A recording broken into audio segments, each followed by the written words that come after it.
Деновиве во неколку наврати беше споменувано зголемување на цената на лебот. Калкулациите колку тоа ќе се одрази на семејниот буџет ги оптовари повторно граѓаните. Но од тетовски житополок велат дека засега не планираат раст на цената на лебот.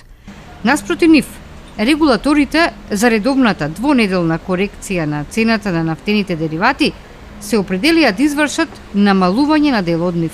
И тоа, Евросуперот БС98 се намалува за половина денар за литар и сега изнесува 84,5 денари. Цената на Евросуперот БС95 не се менува, па остануваат 83 денари за литар.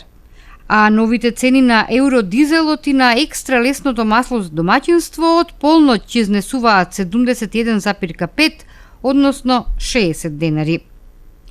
Се намалува и малопродлажната цена на мазутот, па така со одлука на регулаторите, од утре истиот ќе се продава за 43,4 денари за килограм.